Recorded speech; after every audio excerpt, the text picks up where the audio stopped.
Coucou Kenza, comment ça va? Salut Zineb, ça va et Tu vas toi? bien? Super. Alors on va commencer. Alors Kenza, est-ce que tu pourrais te présenter de la façon dont tu le souhaites? Alors bonjour, je m'appelle Kenza. Non, je donne pas mon nom. T'es pas obligé, c'est comme tu veux. Non, je vous donne pas mon nom, je vous révèle pas tout. Kenza, sur Instagram, on m'appelle KFF, sur YouTube de même. C'est un petit peu ma petite marque de fabrique. Parce que bah, justement, je fais des études de communication. Donc, je sais comment présenter, tu vois, le personnage que tu veux, on va dire, annoncer sur les réseaux sociaux, le monde virtuel, etc. Donc, je me suis créé cette petite identité. J'ai 21 ans. Je suis du signe lion, parce que pour moi, c'est très important de le spécifier. Toi, c'est quoi ton signe? Sagittaire. J'ai beaucoup de sagittaires. Enfin, j'ai développé des amitiés avec des sagittaires. Ils sont sympas, les gens sagittaires. Ils sont très gentils. Nice, merci. Ils sont, Merci. attends, ils sont juste, attends le mot, ils sont affectionnés. Tu sais, ils ont de l'affection pour les autres. Même quand tu parles, ça s'entend. Trop mignon. À part ça, qu'est-ce que j'ai dit? Mes études, mon âge. Ce qui te semble important pour toi. Je pense que si je devais rajouter un petit aspect, c'est que je suis une hypersensible. Moi aussi d'ailleurs. Est-ce que t'as Ça lu tombe bien, hein. le livre de Hélène Aron? Juste, genre l'hypersensibilité. Tu l'as pas Non. lu? Mais je pense que mais j'en ai un, mais je pense pas que c'est elle. Mais Parce que je pense qu'elle est docteur Mhm. en psychologie et en fait elle s'est spécialisée dans l'hypersensibilité. Et c'est elle qui a vraiment parlé de ce terme. Ok, bah tu me donneras à la fin. D'ailleurs, on pourrait Quelques- commencer par ça. Mhm. Kenza, comment tu as découvert que tu étais hypersensible? Alors, déjà, je suis dans une famille d'hypersensibles, c'est-à-dire que mes parents prennent tout à cœur. Pas dans le sens, je parle pas de la susceptibilité, je parle vraiment de prendre les choses, enfin, accorder une très grande importance à tes sentiments et tes émotions. Tu vois ce que je veux dire? Enfin, je pense que tu vois ce que je veux dire. Oui, clairement, bien sûr. Voilà. Et puis, bah, j'ai toujours été comme ça. Je prends les choses à 100%, 1000% dans tout ce que j'entreprends et surtout dans mes émotions. Et je pense que là, il y a un facteur de l'hypersensibilité, c'est la mauvaise gestion des émotions. Donc, on feel un peu overwhelmed, si je peux dire le mot. Oui, bien sûr. On se sent un petit peu suffoqué par toute cette déferlante d'émotions que tu sais pas gérer, tu sais pas où mettre ta tristesse, tu sais pas où mettre ta colère, et du coup, un jour, tu pètes un câble et tu jettes tout sur tout le monde. Je pense que tu vois ce que tu me Oui. comprends. Et justement, bah, je l'ai découvert en fait un jour que ma mère m'a envoyé un article sur WhatsApp. Et en fait, c'était un article du magazine Psychologie. Et il expliquait il donnait la définition de l'hypersensibilité. Parce que je pense que c'est beaucoup plus démocratisé et vulgarisé le mot et vraiment la définition dans cette génération qui, je pense, a de plus en plus d'hypersensibles, tu vois. Pas forcément, parce que pour moi, c'est quelque chose de à la fois très scientifique, parce que 20 à 25% de la société est hypersensible, c'est génétique. Moi, je sais que moi aussi également, je suis dans une famille d'hypersensibles. Même, je pense mon oncle, mon grand-père. Du coup, tu vois, tu retrouves ces Mhm. traits dans ton entourage. Mais je trouve que c'est plus comment la société a évolué que vraiment hypersensible en tant qu'hypersensible. Être hypersensible, ça peut être aujourd'hui un grand mot parce que peut-être que les gens se considèrent. Mais après, on peut pas généraliser. Mhm. Mais bon. Et du coup, tu as découvert parce que ta maman t'a envoyé Un un article, article. ouais. Et puis Et- je me suis entourée, souvent je m'entoure de gens hypersensibles, tu vois, mais je m'en rends pas compte. Mais d'ailleurs, est-ce que pour toi, c'est un plus ou un moins de t'entourer de personnes hypersensibles? Un plus ou un moins.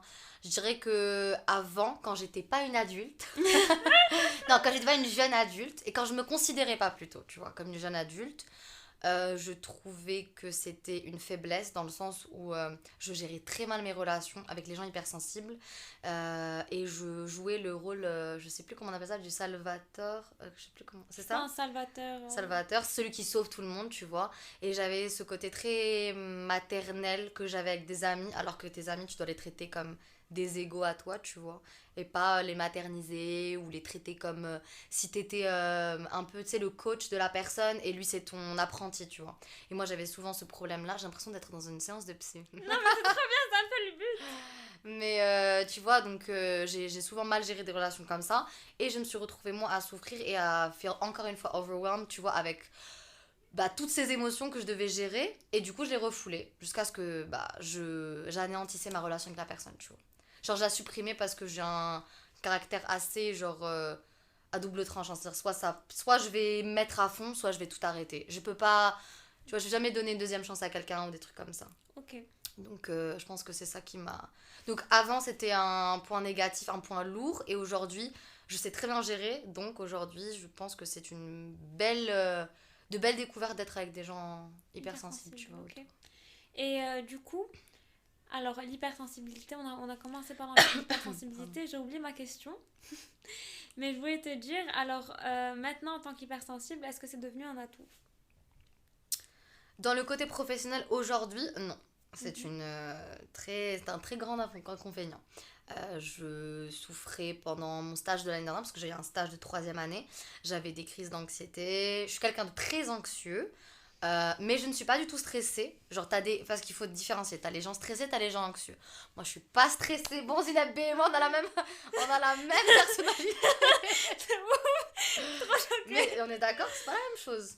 Non, Voilà. d'ailleurs, je l'ai dit, genre, je le dis souvent, je dis, je suis pas stressée, je suis anxieuse, c'est différent. Non, ça n'a rien à voir. Parce qu'en plus, déjà, on n'a pas les mêmes peurs en tant que gens.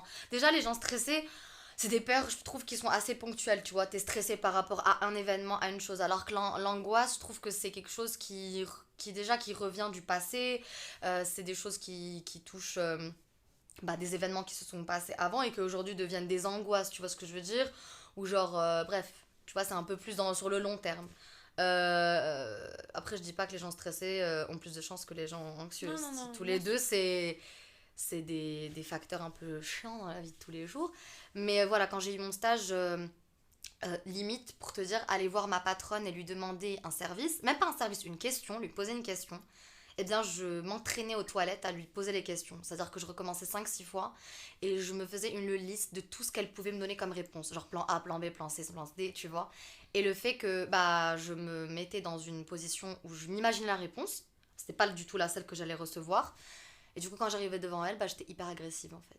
Genre, j'étais agressive. Pas agressive, genre je ne parlais pas mal, tu vois. Mais j'étais limite sur la défensive et Parce que t'appréhendais sa réponse. Exactement. J'appréhendais tellement sa réponse, j'avais une réponse dans ma tête qui n'était même pas. Tu vois. Et pour toi, c'était vraiment déjà ce qu'elle a... En fait, pour toi, enfin, ce que tu t'es imaginé, c'est ce qu'elle avait vraiment dit, Mm, d'où comment tu te sentais. mm. Et si t'avais ouais, je pense que oui. Du coup, je disais, si t'avais un conseil à donner aux personnes anxieuses et hypersensibles, ce serait quoi?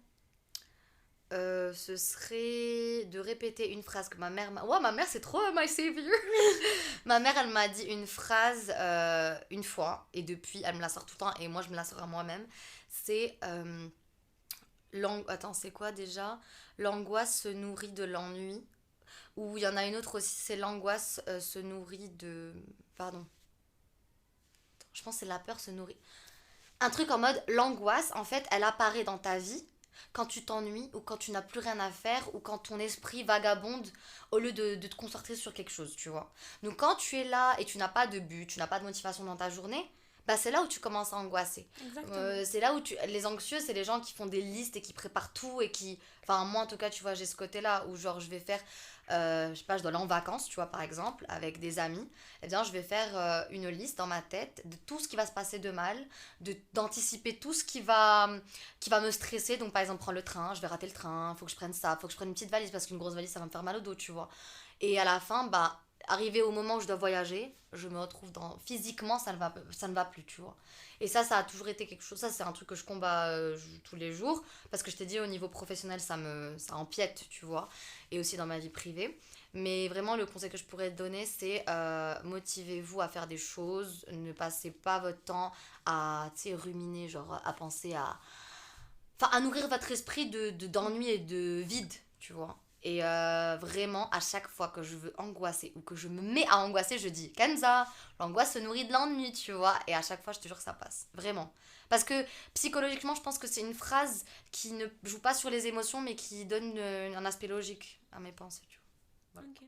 Du coup, on parlait de l'anxiété. Une des choses qui dirige ce podcast, c'est les études. Comment, dans tes études, tu as pu gérer ton anxiété? Alors là, grosse question. Non, en vrai, l'anxiété, j'en ai pas eu pendant mes études. L'anxiété, c'est pas quelque chose qui joue dans mes études. Ok. Genre, je sais pas comment t'expliquer, c'est plutôt quelque chose qui joue dans le monde professionnel. Ça joue énormément dans mes relations humaines, tu vois. Plus que dans En fait, déjà, il faut savoir que déjà, je fais des études de communication. Donc, c'est énormément de création de contenu, de relations humaines, de relations. Enfin, en gros, c'est tout ce qui a trait à la relation publique, au. Comment dire? Au marketing, à la communication institutionnelle, etc. Les études de communication, c'est extrêmement large. Mais ce qui ressort toujours dans ces études-là, c'est que tu dois avoir une certaine aisance à l'oral, tu dois avoir une facilité avec les relations humaines, tu peux pas rester timide dans des études pareilles, tu vois. Mais c'est pas quelque chose qui a joué dans des projets à rendre ou des trucs comme ça, c'est vraiment dans les côtés Ok, pratiques, genre sur le terrain, tu vois, où j'étais en mode ah non, dans les ok. stages quoi. Mais en fait, c'est drôle parce que tu sais, moi dans mes études, c'est là où vraiment je me suis dit mon anxiété c'est vraiment un problème et là il faut que je commence à me guérir, tu vois. Pourquoi? C'est bien. Pourquoi? Parce qu'en fait, quand t'es anxieux, t'as pas confiance. Enfin, moi, mon anxiété, elle me dit Zineb, t'as pas confiance en toi, ce que tu fais, c'est pas bien, tu te remets en question H24. Et c'est ce qui est le plus dur, surtout dans mes études d'archi, c'est que c'est très subjectif, c'est pas C'est une vrai. science exacte, Ouais, tu ouais. vois. Et surtout quand on remet en question ton projet, on remet en question ta personne. J'imagine. Bon, du coup, c'est tout un truc. Bon, bah, je vais commencer par les questions, parce qu'on n'a Ça pas du tout marche. commencé par ça, parce que c'est tant mieux, tu vois, on a eu plus une approche beaucoup plus sensible. On a commencé par J'avoue. l'hypersensibilité. Du coup, Kenza, est-ce que à 18 ans, tu te serais imaginé en être là aujourd'hui? La vérité? Mhm. Ouais. Attends, parce Nice. que. Non, parce que en fait, le truc c'est que je veux pas paraître pour quelqu'un d'arrogant parce que je ne suis pas du tout, mais contrairement aux gens de mon âge, j'ai extrêmement confiance en moi. Genre vraiment. Je me sens pas comme. Je sais que je suis pas la plus belle meuf, je suis pas une mannequin, en même temps je suis pas une brillante étudiante, tu vois ce que je veux dire? Je suis pas l'extrême, mais je suis très heureuse avec qui je suis, tu vois. Et C'est c'est. trop bien. Ouais, je suis contente parce que quand tu vois l'entourage, c'est pas forcément le cas de tout le monde, et surtout à notre âge, et surtout quand on était étudiant, surtout au collège et au lycée, tu vois. C'est l'âge du doute, c'est l'âge d'avoir peur du regard des autres. Et moi, à part un aspect qui m'a fait avoir peur du regard des autres, qui est mon acné, quand j'ai souffert d'acné de 9 ans à 16 ans et demi, tu vois, à partir du moment où j'ai commencé mon traitement. Mais à part l'acné, j'ai jamais eu des problèmes de confiance en moi. Jamais. Et c'est Même dû une, à quoi? Comment t'as fait pour avoir confiance en toi? Parce que c'est une des clés dans l'épanouissement, tu Oui, vois. oui, c'est vrai. Bah déjà, je pense qu'il y a trois facteurs. Le premier, c'est que j'ai des parents très encourageants. Genre, mes parents, c'est pas les parents qui vont... comment expliquer? Il y a différents types de parents, je pense, de différentes catégories. Et t'en as, par exemple, déjà qui te font tous les jours douter de toi et qui sont toujours en train de faire des comparaisons avec d'autres enfants, etc. Bref, ça, c'est très connu. T'as aussi des parents qui donnent trop confiance, enfin pas trop confiance, mais qui mettent tellement en avant leurs enfants que leurs enfants deviennent arrogants et supérieurs et, et sont hautains, etc. Moi, je pense que j'ai le juste milieu. C'est-à-dire que mes parents, ils m'ont ni trop saucé, ni pas assez, tu vois. Et du coup, ça, je pense, build up et shape énormément ma personnalité et celle de ma sœur, je pense. Mais hormis ce facteur-là, de familial, il y a aussi le fait que comment dire, je me dis en fait, genre la vie elle est trop courte et en fait il y a qu'une Kenza, tu vois. Et si je suis pas la Kenza que j'ai envie d'être et que je passe ma journée à écouter mes profs, mes collègues, mes amis, ma famille, en fait je vais jamais y arriver, tu vois. Donc j'écoute que moi. Bien sûr, je prends toujours en considération les avis des autres, les conseils, parce que c'est hyper important. Je m'entoure de personnes saines, parce que c'est aussi très important. Les relations toxiques à bannir, vite fait. Genre, les gens, petit conseil, si vous avez des relations toxiques, dépêchez-vous vite de les anéantir, parce que ça va vous faire beaucoup de bien. Donc voilà, tu vois, genre, j'ai confiance en moi. Après, ça veut pas dire que j'ai pas des moments de doute et des moments où je suis sur les réseaux et je vois trop de mannequins et du coup ça me fout le seum, tu vois. Mais je relativise toujours. C'est super. Et du coup, ça pousse un peu vers la deuxième question qui est comment tu as choisi ton orientation? Parce que souvent, tu vois, on a des croyances un peu par nos parents, par Mm, notre entourage, par nos profs. bien sûr. Et en fait, c'est difficile d'avoir confiance en soi, surtout à 18 ans, même avant, parce que tu dois faire ton choix d'orientation un peu Bien vers sûr. le lycée entre 16 et 18 ans. Et du coup, toi, tu as eu confiance en toi. Tu nous as dit que tu as toujours eu confiance en toi. Et du coup, j'imagine que ton choix d'orientation, c'était le tien et celui de personne d'autre. Non, en fait, si, mon choix dans le sens où quand j'ai su ce que c'était que la communication, c'était obvious, tu vois. Après, bien sûr, quand t'es au lycée, tu sais très bien que t'as une image théorique de ce que c'est que ce métier que tu vas apprendre. Quand on te dit tu vas apprendre à être ingénieur ou à être architecte, toi la finalité c'est comment tu vois la personne, l'architecte en face de toi à 30 ans ou 20 ans d'expérience, tu vois. Mais quand tu fais les études, tu sais pas vraiment dans quoi tu t'embarques, les cours théoriques que tu vas avoir et tout. C'est pour ça que la communication, de base, je savais pas vraiment ce que c'était. Mais quand on m'avait donné genre quelques petites définitions, j'étais en mode ah ouais, non, mais ça c'est peut-être totalement fait pour moi. Genre, tu sais, les projets oraux, les créations, comment t'appelles ça, les recherches, enfin, toutes ces petites, les études de marché, enfin, tout ça qui. Et surtout le rapport avec les marques, les entreprises, et du coup l'image de la marque. Ça, c'était évident que c'était un choix pour moi. Mais mon père m'avait poussé. C'est mon père qui m'a vraiment poussé vers ces études-là. Sachant que mon père, il a fait de l'hôtellerie, donc pas vraiment à voir avec ça. Mais il a fait de l'hôtellerie, mais il était directeur marketing la majorité du temps dans les hôtels. Donc, il a touché beaucoup à la communication et au marketing. Il savait ce que c'était, sans être spécialisé dedans, tu vois. Et il m'a vraiment poussé là-dedans, donc... Merci à mes parents, hein. Depuis tout à l'heure, je suis en train de saucer mes parents, mon père, ma mère. En vérité, je pense d'écouter ça, hein, parce que c'est pas ça pour rien. Oui.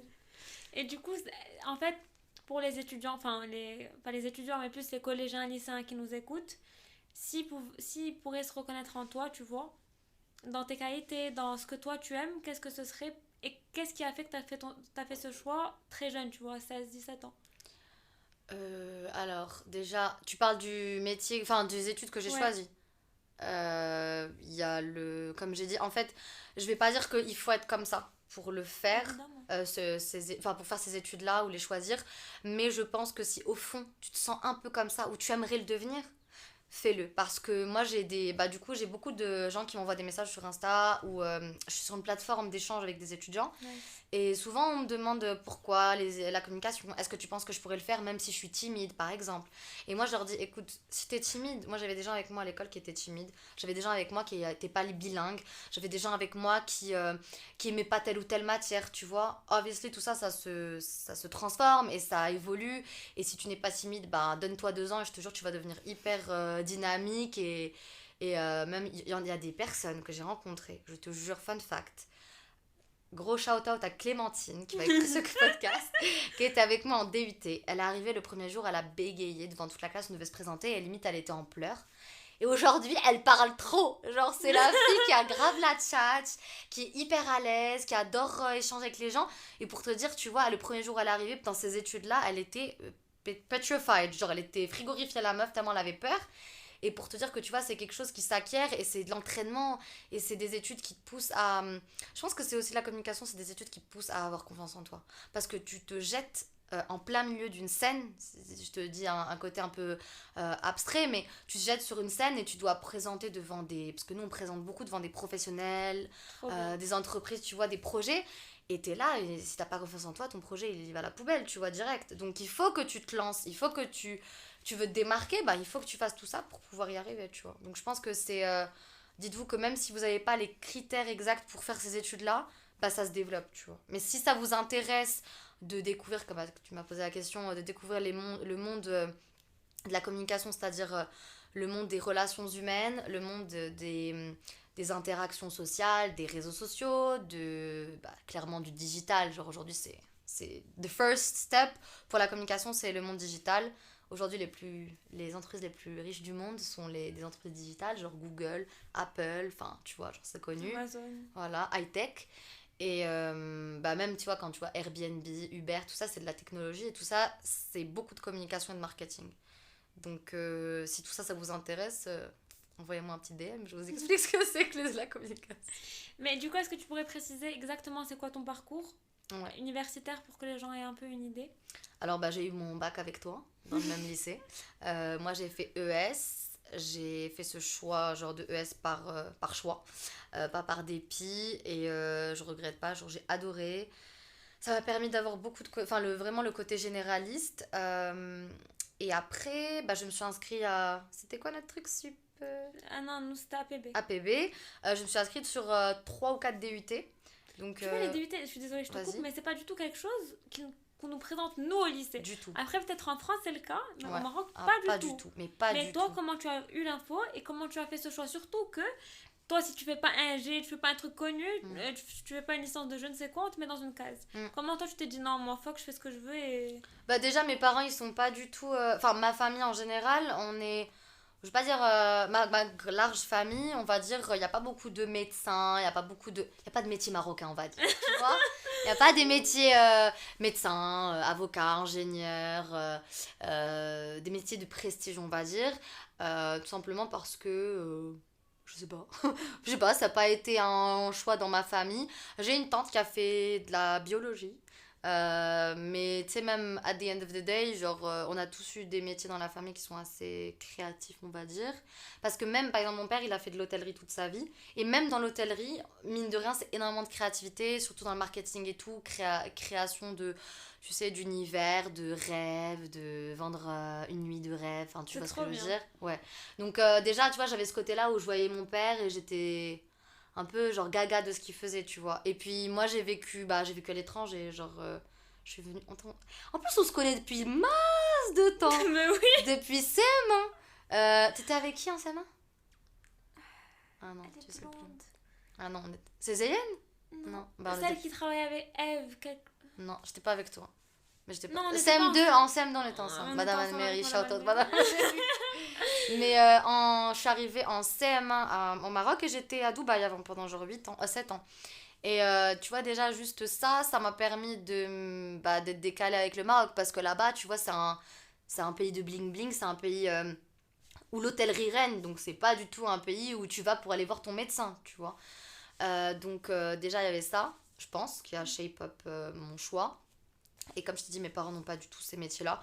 Et puis, en vrai, ma famille, elle m'a dit, fais ce que tu veux. Genre, moi, je pense que c'est important d'avoir l'aspect financier est très important dans notre vie. Il faut arrêter de croire que l'argent n'aide pas à vivre. Enfin, aujourd'hui, on est dans une génération, on a envie de s'acheter tout ce qu'on veut. Donc, faut travailler pour s'acheter tout ce que tu veux, tu vois. Après, pour moi, c'est pas en étant médecin ou ingénieur ou X que tu vas gagner de l'argent, c'est en étant motivé. Il y a des médecins aujourd'hui, ils ont fait 14 ans d'études, ils gagnent pas masse de sous parce qu'ils sont pas hyper impliqués dans leur métier, tu vois. Donc je pense que c'est aussi une question de motivation et d'implication dans ton métier. Mais en tout cas, voilà, donc je reviens au petit parcours. J'ai fait donc 2 ans de DUT. Et le DUT, c'est un diplôme universitaire technologie. Je vais te donner une définition extrêmement large. C'est entre une prépa et une année... téléphone? Non. Pardon, c'est entre une prépa et une année universitaire... Ouais, une année universitaire. Attends, si? Ouais. En fait, ça mélange les deux. Pourquoi? Parce que une prépa, c'est en 2 ans et c'est accéléré et c'est très intense, tu vois. Et c'est encadré. C'est comme si t'étais au lycée quand t'es en prépa. Oui, c'est la suite. Voilà. Et une année universitaire, c'est assez quand même libre, c'est beaucoup de travail en autonomie, etc., etc. Mais je dirais que si tu mélanges tout ça et que tu rajoutes énormément de projets de groupe, ça fait le DUT. Oui, aussi une autre petite potion, tu rajoutes le fait que clairement, c'est pas aussi intense que la prépa. C'est intense, tu vois. C'est énormément de travail personnel et d'implication. Mais c'est un kiff. J'ai l'impression que c'est un kiff. C'est un kiff dans les études de com. Après, t'as des études genre... c'est un kiff par rapport à... Moi, je sais que les gens qui ont fait des DUT ont toujours été heureux des DUT, tu vois. Ils ont toujours été satisfaits. Il y a des DUT technologie, technique de commercialisation. T'en as vraiment énormément. Mais en tout cas, oui, certes, celui de communication, c'est un gros kiff. Tu as un épanouissement certain. Genre vraiment, tout le monde a été...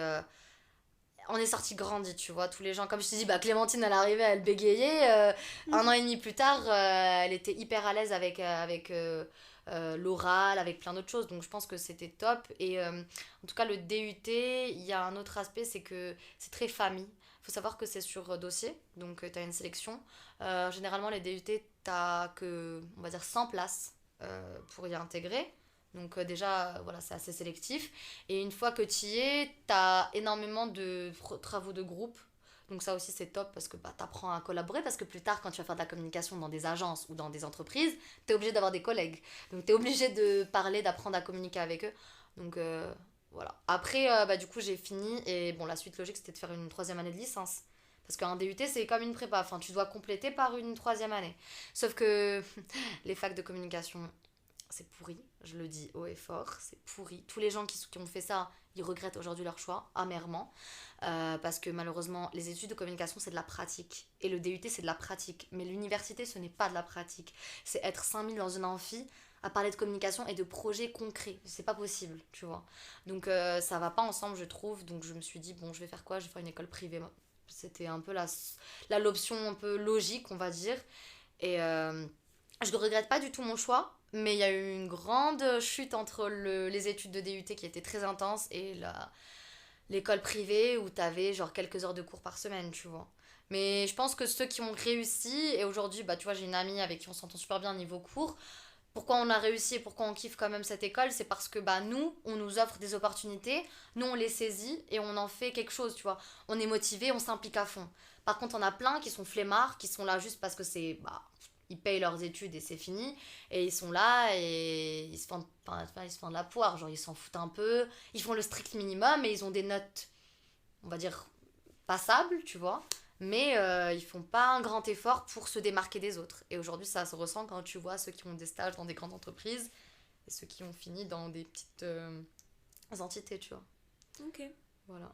Bah, c'est cool parce que là, tu nous as dit beaucoup de choses et beaucoup d'infos sur tes études. Et c'est assez complet, franchement. Du coup, si des gens ils se retrouvent dans ça, et je pense que s'ils ont des questions, t'as proposé de discuter. Du coup, Oui, si bien les gens sûr. veulent te retrouver sur les réseaux sociaux, ce serait quoi? Sur quel réseau et sous quel nom? Alors, KFF, c'est un peu compliqué. Kayefef. De toute façon, je pense que tu vas me truquer sur Insta. Ouais, je vais te... Mais surtout sur Instagram, je suis super active. Sinon, n'importe. Hein. Ok. On va pas se mentir que Facebook, c'est un peu devenu la préhistoire. Mais... Ouais, mais il y a toujours un côté Ouais. cool. En tout cas, c'est le répertoire. C'est là où tu trouves tout le monde. Alors, ce que je retrouve dans les études, c'est que c'est vraiment un moment où on grandit, mais de manière exponentielle. Tu vois? Et toi, qu'est-ce qui a fait que tu as grandi de manière exponentielle? Enfin, j'ai l'impression, après... Non, bien sûr, hein, évidemment. Surtout, je pense que vivre à l'étranger et étudier à l'étranger, ça a un tout autre aspect que de vivre dans le Ici. pays. Pas, oui, au Maroc pour nous, mais Ouais. le pays où tu es proche de ta famille, tu vois. Ça n'a pas les mêmes. Je dis pas que quand tu restes sur place, tu n'évolues pas. Évidemment que si. D'ailleurs, moi j'ai des personnes qui je trouvais comme des petits bébés au lycée aujourd'hui, tu vois, genre ils sont là, ça se voit que c'est des adultes. Ils ont énormément mûri. Pourtant, ils étaient à côté de leurs parents, tu vois. Mais je pense que tu as aussi ce côté-là où voilà, ta maison elle est à côté, mais tu peux faire ce que tu veux à côté, donc tu préfères rester chez toi. Tu vois. Mais ouais, non, mais les études c'est top, les guys. Genre, c'est mieux que le lycée, c'est mieux que le collège. Bah, c'est vrai, c'est mieux, c'est beaucoup C'est mieux. mieux, c'est vrai. T'es... C'est différent, je trouve. Ah ouais, non, moi, C'est le des collège périodes et le lycée, différentes de c'est pas ta grave vie. si je les raye, y a pas de souci. Genre. Mais, I feel you. hein? I feel you. Mais ouais, genre, ta question, elle est quand même un peu complexe parce que... Si tu devais citer 3 choses qui t'ont fait grandir et changer pendant tes études, ce serait quoi? Ok. Bah déjà, il y a mes études, ça c'est certain, parce que bah, ça m'a permis d'apprendre énormément de choses sur moi, ça m'a permis de me développer, d'évoluer. Ensuite, il y a un truc gnangnan, c'est genre mon copain. Bah faut savoir, tu vois, moi je suis en relation depuis 3 ans, donc c'est quand même beaucoup. C'est énormément d'implication personnelle, d'efforts, des deux côtés. Et mine de rien, une relation amoureuse, c'est... Mais ça fait tellement évoluer, ça fait tellement grandir, mais vraiment. Ok, alors le conseil de Kenza, c'est mettez-vous en couple, vous allez grandir. Je rigole, Non. c'est juste pour... Non, par contre, guys, on est genre que vous soyez single ou enfin célibataire ou en couple, genre Ça la sauve. ouais, le bonheur il se crée chez soi, pas avec quelqu'un. Enfin, il peut se créer avec quelqu'un d'autre, bien évidemment, mais enfin, il se partage avec quelqu'un d'autre. Tu vois ce que je veux dire? Genre, tu le crées, tu le partages avec quelqu'un d'autre, mais il y a des gens qui sont en couple, il y en a qu'un des deux qui est heureux, tu vois ce que je veux dire? Clairement, t'inquiète, I feel you. Mais voilà, donc il y a mon copain, ma relation avec mon copain, et puis la troisième chose, je pense que c'est ma liberté. Alors, quand je te dis liberté, c'est quoi? Quand tu pars faire tes études, tu pars du principe que c'est parce que tu veux être libre et genre découvrir la vie seule, etc. Les parents, tu vois, souvent ils disent ouais, tu veux ta liberté maintenant, tu vas aller faire tes études, tu vois, c'est un peu la phrase qu'on entend. Mais moi, en fait, mes parents, faut savoir qu'ils m'ont donné de la liberté genre à 1000%. C'est-à-dire que quand je suis partie étudier, mes parents, ils m'appelaient pas, en fait. Ils m'ont dit, quand on va s'appeler, c'est toi qui vas nous appeler, en fait. Ils m'ont donné cette règle pour qu'en fait ce soit moi qui fasse le premier pas vers eux et que ce soit moi qui éprouve la nécessité, tu vois, et le besoin de les appeler. Et ça a super bien marché depuis 3 ans, 3 ans et demi. Parce que justement, bien sûr, bien sûr qu'ils m'appellent, tu vois. Mais ils m'appellent pas, on peut ne pas se parler pendant une semaine. On peut ne pas se parler. Ouais, je sais que ça choque beaucoup, je sais que ça choque beaucoup. Mais la vérité, je trouve Non, que... mais parler au téléphone. Après, on s'envoie des messages. Ah, voilà, moi je Ah parle oui, pas un oui. message avec mes parents, c'est pour ça. Ah, non, non, non, j'envoie genre un petit groupe avec ma petite famille et tout, non. Mais, enfin, ce que je veux dire, c'est qu'il y a eu plein de fois où j'ai pas appelé mes parents au téléphone pendant une semaine ou 4-5 jours, tu vois. L'émancipation. C'est ça. Et d'ailleurs, ça nous emmène vers la dernière question. On va arriver à la Vas-y. dernière question. Mhm. Alors, Kenza, est-ce qu'aujourd'hui tu te considères... Ça... J'espère que ça va devenir la question signature du podcast. On essaye, hein, on voit ce que ça donne. Du coup, Kenza, est-ce qu'aujourd'hui tu te sens comme une adulte? Et si oui, pourquoi et comment tu y es arrivée? Alors là, de belles questions philosophiques. Je me considère totalement comme une adulte depuis 1 an, on va dire, 1 an et demi. Mhm. Parce que, bah, tu sais, au fur et à mesure, tu as tes habitudes, tu as moins peur de prendre certains transports. Enfin, tu sais, ta routine, elle est devenue tellement normalisée. Alors que les premières années, t'es en mode, ouais, je suis en train d'aller à l'école en métro, toute seule, sans le chauffeur, sans la mère, tu vois. Donc, je dis pas que tout le monde a un chauffeur, hein. Mais tu vois ce que je veux dire, genre, t'es beaucoup plus ancré dans ta vie d'étudiant et donc je dirais pas qu'on est des adultes, je dirais qu'on est des jeunes adultes. J'aime bien quand tu as utilisé le terme jeune adulte, ça m'a parlé parce qu'adulte c'est un grand mot. Ouais. Jeune adulte c'est super. Et je pense qu'il y a aussi un truc, Zineb, et je pense que tu peux totalement le confirmer, c'est l'administratif. Quand tu touches à l'administratif, tu dis putain, j'ai grandi, je suis un adulte, genre c'est horrible.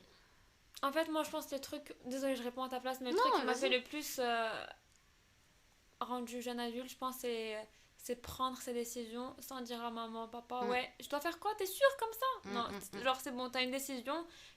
Genre ça peut aller de je mange quoi ce soir à je vais voyager ici Je suis d'accord. ou je rentre dans 3 jours au Maroc ou dans genre quand tu prends tes décisions comme ça tu t'émancipes.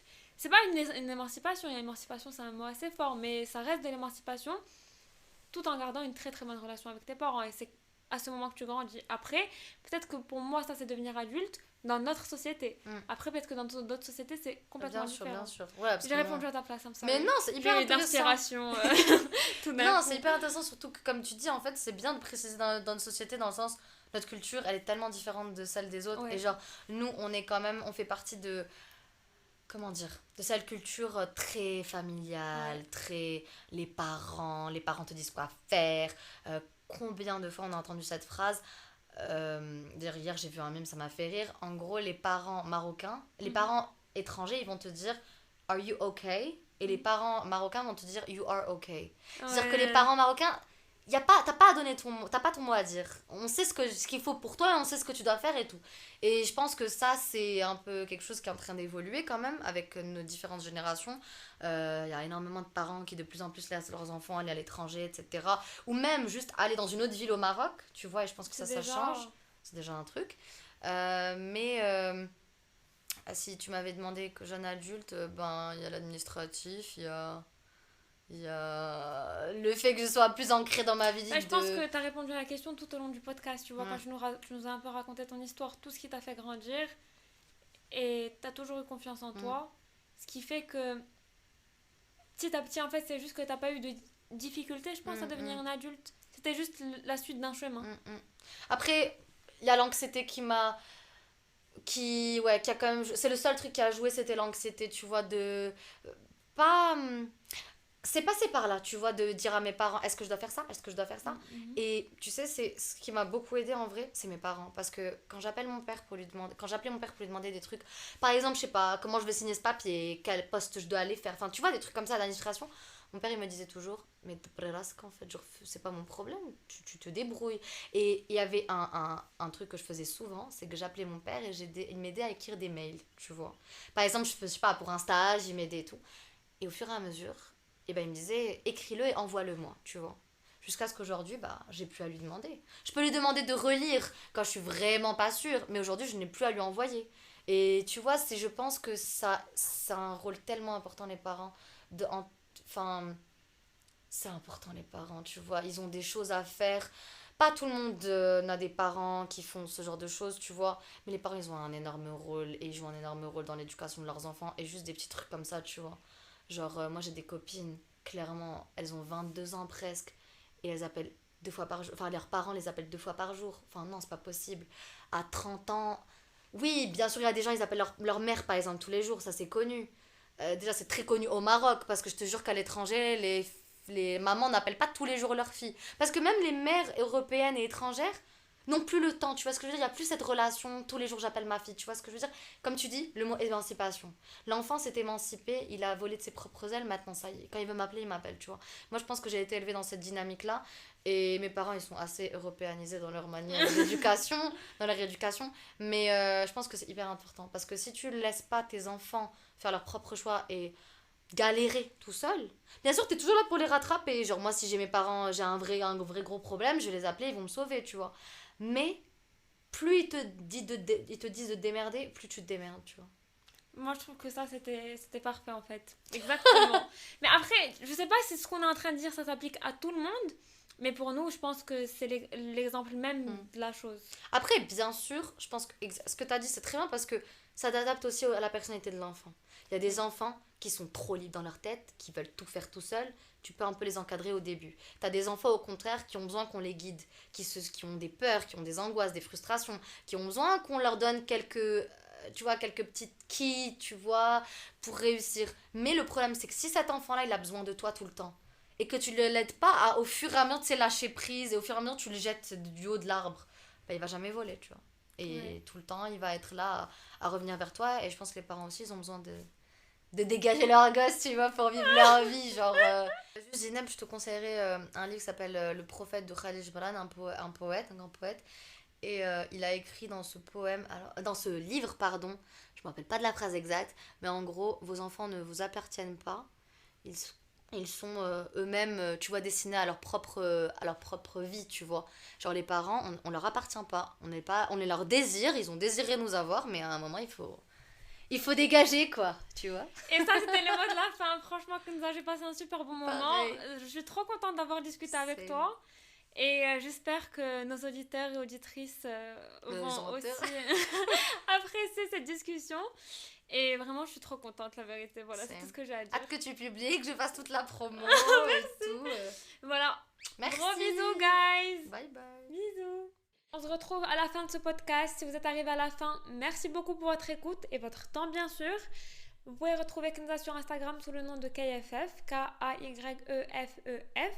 N'hésitez pas à la contacter. Je vous invite aussi à vous abonner à son compte et au mien.